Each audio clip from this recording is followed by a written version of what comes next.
Well, first of all, thank you so much for listening. If you've made it this far, I would encourage you to go listen to Eternal Hibernation on Spotify or Apple Music or wherever you listen to music. Again, my name is Ana Lete, and you can find my music wherever you can listen to it from my website. It's just analete, ANALETE.com. And you can find videos there. There are links to music videos and my next upcoming shows. And yeah, I would just encourage you to go listen to the album. I've spent a lot of time working on it with really talented musicians. So yeah, you can find that on Spotify, Apple Music, anywhere where you can listen to music.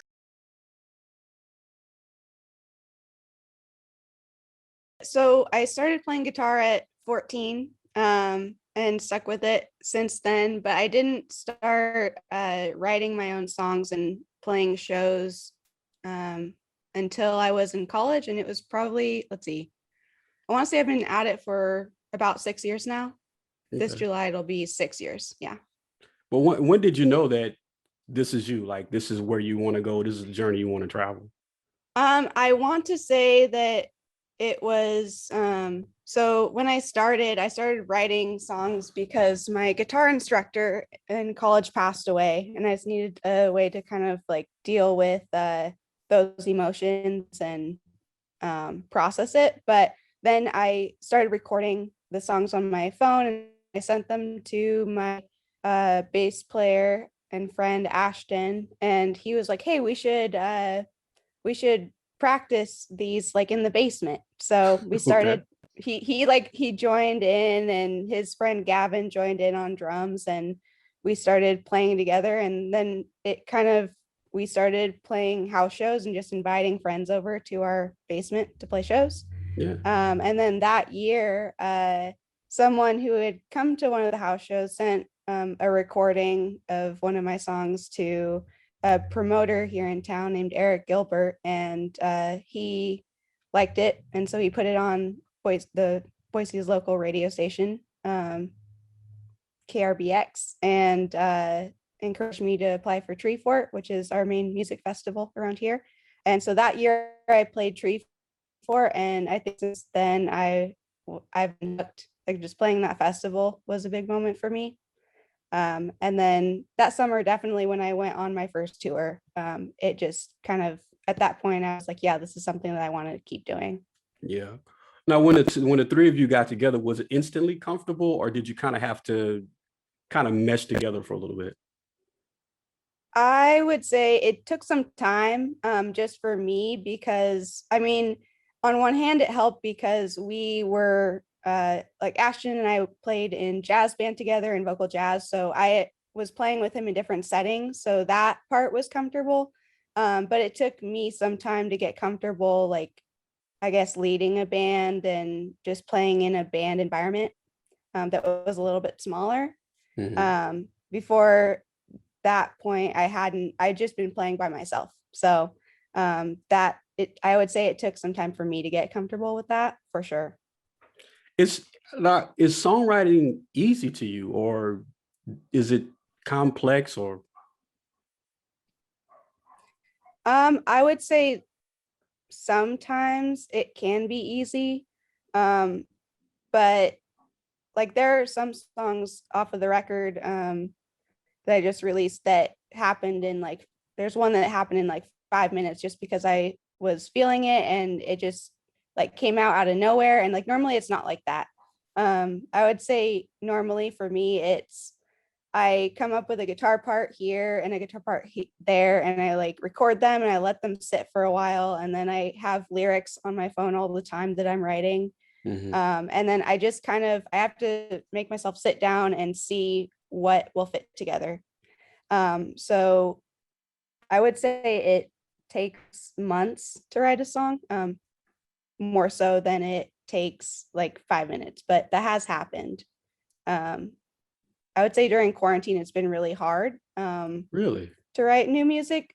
You would think that with all the time that I would be writing all the time, but uh, I found it hard because without going to have life experiences and live life, it's like the inspiration for the songs kind of dried up for me. And so that was surprisingly difficult. Yeah, I can see that. I'm the same way too. Like not being able to touch people and not being able to go places Mhm. kind of dampers my inspiration. So I definitely know what you're saying. Now, when you put a song together, or I guess in the beginning, did you already know that you were going to have 12 bars, then a pre-chorus and the chorus, or did you kind of have to learn all of that? Uh, I would say, I guess like I in the beginning when I was first starting to write, I would just kind of write lyrics and then I would like sit down with a guitar part and I would sing over the top and then I would kind of figure out, okay, I think this part would do well for a chorus. Yeah. And then it would kind of evolve into that. But now I think there's definitely more of a formula to it. Like I not that I use the same like verse chorus all the time or the same formula all the time, but I would say now like I definitely tend to write kind of follow that verse chorus formula, and but sometimes I don't. There are times where I'll just like stick two verses after a chorus and then bring the chorus back, or I'll have like an instrumental chorus instead of having lyrics. So I don't really go into it thinking this is the layout that I'm going to have, but I just kind of see what makes sense for the song. Yeah. Now you just released, if I'm not mistaken, Eternal Hibernation, right? Yep. Now what you did is I snooped on, I kind of stalked you a little bit on Instagram, but what you did is you asked your fans what is their favorite song on that album. So what I'm gonna do is I'm gonna ask you what is your favorite song on Eternal Hibernation. Oh, I think my favorite song personally is Life at Secretariat. Mm-hmm. Just because it kind of has that hip hop drum beat that goes with it. And then it's kind of um oh, I love it when the sax comes in at the end. And that song personally means a lot to me. So it's always been my favorite one to play live. So yeah, so while that one might not be a crowd favorite on the album, that one is my personal favorite. Well, so what is the crowd favorite? I'm interested in knowing. I would say it's probably Footsteps. Yeah, yeah, yeah. Just because that was the lead single. That was the one where I kind of asked a few friends like which song should I use as a single, and they were like, "Oh, that one's the catchiest. Like use that one." And so yeah, that one on Spotify tends to have the most plays, and people tend to like it. Um, but yeah, personally for me, I like Life at Secretariat. Well, but I mean, Footsteps, like the track is so hard. If I could say, I don't know if I can relate it to hip hop, but Yeah. it's a very catchy track. But I Mm-hmm. also like the lyrics to Kerosene as well. Mm-hmm. So for me, those two songs are kind of the toss up for me if I could throw my vote in. Mm-hmm. Yeah. Well, what does that feel like when you got at least 100, 200, 500 people actually singing along with something you've created? Oh, it feels amazing. I remember one year at Tree Fort, there I was playing at the Olympic here in Boise, and there were like 400. I feel like the Olympic was over capacity as far as people go. Like people were just shoulder to shoulder, and it was like pouring rain down outside, so everyone was inside. And it's probably still the most people that I've played to. But people were really into it, and there's just like no way to describe it. Like in a performance setting in general, I like being up on stage, and just the act of performing itself is great. But when you have an audience that big uh, sharing it with you, it's even more powerful.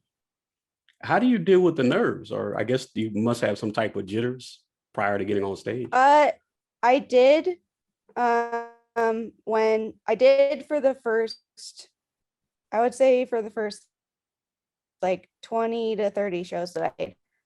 When I was starting out, I was nervous. And I just kind of try to play through those nerves. Or if I forgot a line, I would just keep playing the guitar part. And luckily, the musicians that I was playing with, Ashton and Gavin, they were really responsive and they would be like, oh, okay, she forgot her lyric or something. And they would just Mhm. keep jamming until I figured it out. And it was really intuitive in that way. So most of it was just me playing through it. But once I guess moved to Boise and I made myself play shows regularly. And I would make myself go on tours. The last tour that I went on, I played 16 shows in 16 days. And so it was, I guess, like from playing like a couple shows a month here in town and like from doing those tours, once I got to where I had played 100 shows just in total, I definitely felt super comfortable. And now it's more fun for me than it is nerve wracking. That being said, I haven't played a show since before quarantine happened, so I'm interested to see like what that's like after having not played a show for so Yeah. long. Mhm. I don't know if the nerves will come back or if it'll be more like, oh yeah, I'm here again. This Yeah, is yeah. fun. So we'll have to see. Yeah, like riding a bike. Now, Yeah. I'm sure you've seen or I'm sure you watch movies like prior to you becoming going on a road and being a full-fledged musician. Now that you've done it, does it match the movies or does it match what you had in your head or It's I think the part that the movies don't show you as far as like going on a tour, for instance, goes, is how much downtime there is. Hmm. When you're and how much work goes in on the back or on the front end. Like just setting up the show and like confirming everything and making sure that the show is still happening. It takes months. And then when you're actually on the road, it's like a lot of time in your car driving. It's a lot of time like just showing up to venues at 4 p.m. when your show doesn't start, when you don't play until 10. Yeah. Um, it's a lot of, yeah, it's a lot of downtime. The one part that is interesting to me, as far as touring goes, is like that feeling of not really having a home in a city that obviously you're not a part of, but um, if you're there for multiple days, like on the last tour, I was in Portland for multiple days and I didn't have, I was still like sleeping on friends' couches and um, the friend that I was hanging out with that day, he had gone to work. So I was just like in my car and I felt like for the first time, like I was somewhat homeless Yeah. in a different city. And so that's the first time that I felt like that. And so that part of touring is interesting. And I think that's a part of like touring that they don't show you in the movies. Yeah. Well, who sets up your gigs? Do you personally set it up or you have a management team or I set up my own gigs still. I would love to have a team eventually. It just hasn't happened yet. I have been approached I was approached by one label, and at the time, they were pretty new, and I didn't feel like it was a perfect fit yet, and I didn't feel like I was ready to let go of the control yet. So, I actually ended up turning it down, but I would love a team. Like what I would love is a booking agent to kind of find bigger shows and bigger tours. Um, I would say that that's kind of the point that I'm at. Um, but then again, if a label did approach me, I would be interested in that also if it was a good fit. yeah. Well, is that the end goal for you is to like be on a major record label and I would say the main goal, I would say that I'm a little bit hesitant of, I mean, I think I would jump on it if the opportunity felt like a good fit, but I'm at the same time, like I want to make the music that I want to make and I want to have that control, and be able to make the art that I want to make. Like, right now I have all the control, so I can um, hit up my friend Ned Evett, who does really awesome music or like animated music videos. And I have the control to be like, hey, I want you to do this for this song. I really like the art that you do. And on a label, I might not have that control. Yeah. So part of me likes where I'm at right now. And I'm a little bit hesitant to um, that part would be a little bit scary, but at the same time, like I also want to reach more people. And obviously, if you are on a label, you have more access to bigger tours with artists that you love, and you have more support, and you have their friends and all of their resources. So that part would be exciting for me too. So I'm a little bit on the fence. How rightly so, deservedly so. Mhm. How are you gonna, as of today, how would you define your success? What do you think is gonna be like ultimately, okay, this is if I'm here, then I've made it to where I want to go. Honestly, I would, there are a few things that I would define as success for me in my musicianship. One thing on my bucket list is playing KEXP in Seattle. I would love to play live there. That, like, once I hit that, that would be a defining moment for me. The other one is like getting an opening spot on a bigger tour. Like if I could open for someone like Rat Boys from Chicago, um, or like Tune Yards, or just like a bigger act that could like open a lot of doors. I think that would be really exciting, and that would be something that I would consider a success moment. The other one is releasing vinyl, which I'm currently working on. I've wanted to put vinyl out for a really long time. Um, and this year I was like, well, why not? Like, let's just do it. So I'm currently in the stages of just like shopping around and figuring out price points and which company I want to actually facilitate Mhm. uh, the vinyl manufacturing. So I'm hoping that if not this year, in 2022, that'll happen. Yeah. Well, have you found, you know, where you want to be sonically, or are you still evolving?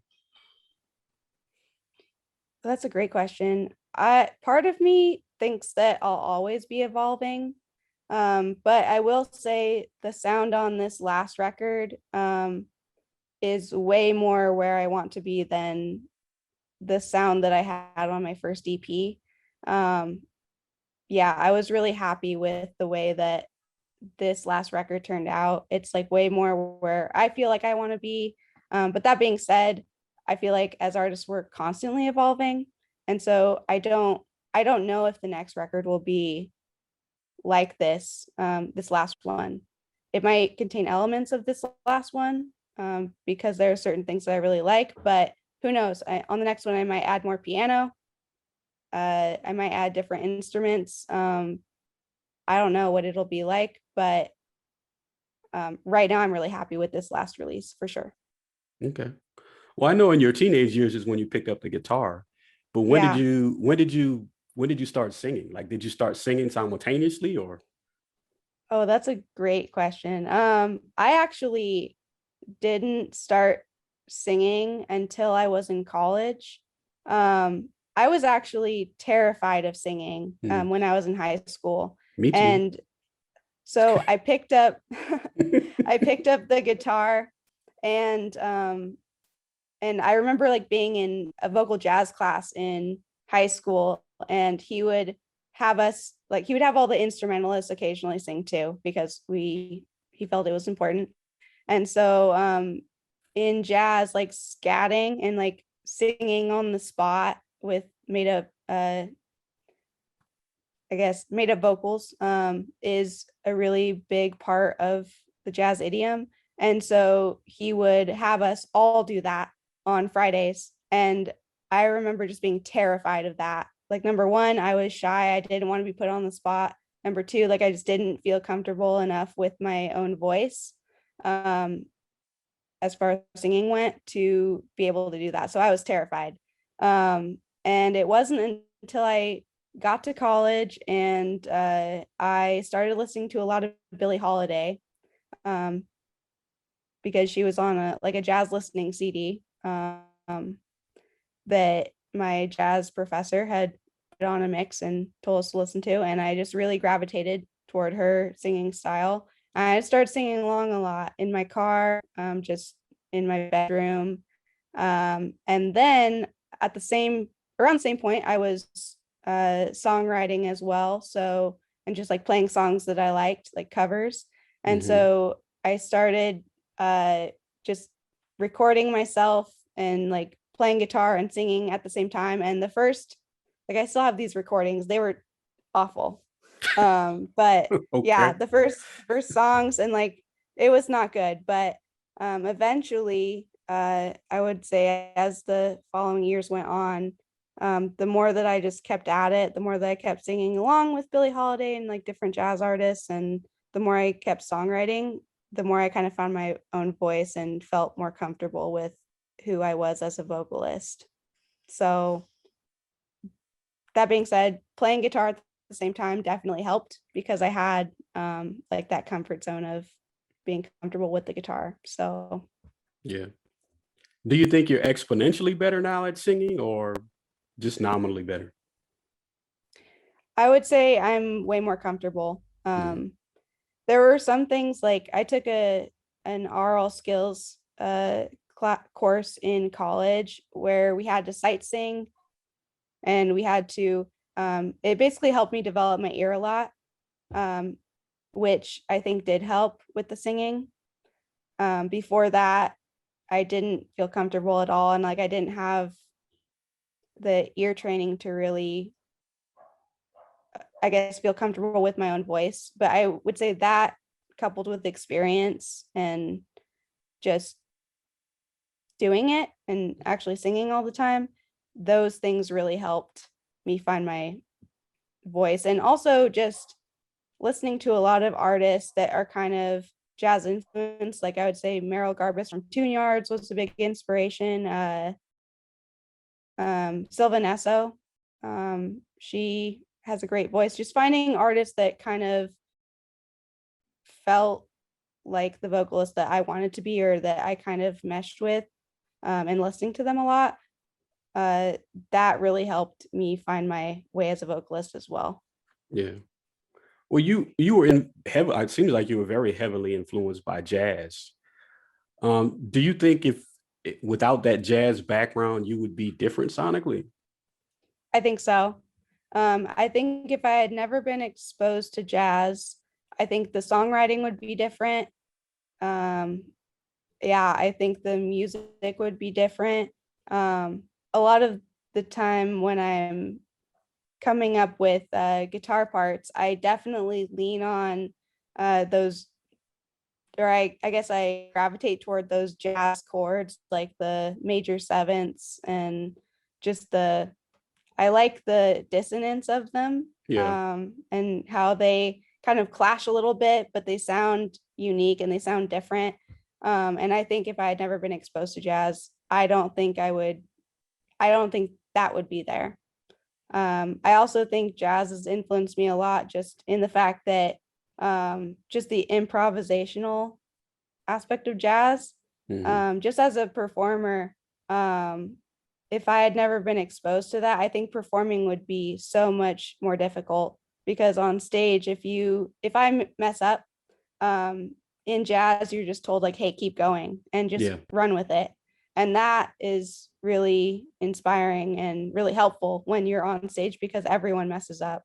But if you Yeah. can just kind of like keep going and make it a part of the song for that night or in that moment, it really does make a difference, because you don't train wreck, you just keep going. And that is something that jazz has taught me. And so I don't think I would be as great of a performer or even a songwriter if I didn't have that jazz background. Okay. Are you taking the compliments well? Right. Like, I think you're talented. So when somebody comes up to you and says, hey, look, I love your song, whatever. Are you taking it well? I think I am. I would say I try not to let it go to my head. Like I appreciate it, and I would say that I'm pretty humble. Like it feels good to get those compliments. Don't get me wrong. And um, I like it just for my own self esteem. Like it's great. It feels good. Um, but at the same time, uh, I try not to let it get to my head. Like I try not to be cocky. I I don't know. I like what I do, and it feels good to get that feedback and just to know like, hey, you're doing the right things. You're on the right path. Um, but yeah, it feels good, but I try not to let it go to my head too much. Yeah. All right. So are you ready for the success that's getting ready to come for you? You think you're ready for it? I think I am. I've been working for years at this, and I don't know. I'm excited to see where it goes. Yeah, Um, I bet you are. and to just see what will happen with it. And I mean, I don't have a plan on giving up, so I just want to keep going and see what happens. Yeah. So those moments when you're reflecting and you're looking back, are you amazed at where you are now? I definitely am. There are like, oh, just even little things like in high school. I was reflecting the other day and I was thinking, like, in high school, I never would have thought that I would have like driven 3,000 miles by myself and like recorded to like an EP and an album, and that I would still be doing this right now. And so that feels good to be able to say, hey, I'm still doing it. Like I'm still making art on my own terms, and um, I'm just getting better at it each year. That part is really exciting for me. Um, yeah, I think when I started playing guitar at 14, uh, I just had no idea like what I would end up doing with it. I didn't have any idea that I would like go on tour, and like I didn't have any idea that I would make all the musician friends that I've made over the years, like in the Pacific Northwest and beyond.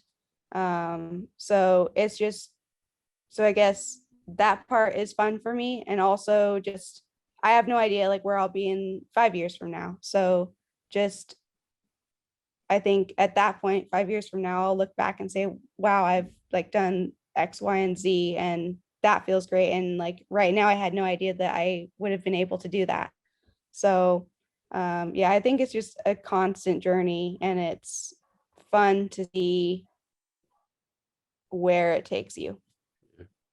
Would you be willing to write for someone else? Doesn't matter whether it's, I don't know, any artist, whether it's I think Madonna, so. yeah. I've actually I have written songs before where when I've written them, actually one song is on the album. It's Healed Happily Alone with Longing. When I wrote it, I kind of imagined like one of my good musician friends, Zach from this band called Saint Terrible, singing it. It just Mm-hmm. felt like a song that he would do well with vocally and just like songwriter, or I guess performing wise. But then I ended up working with it, and I just ended up throwing it on my own album and kind of finding my own, uh, I guess, my own path with the vocals on it. So I never ended up asking him to sing on it.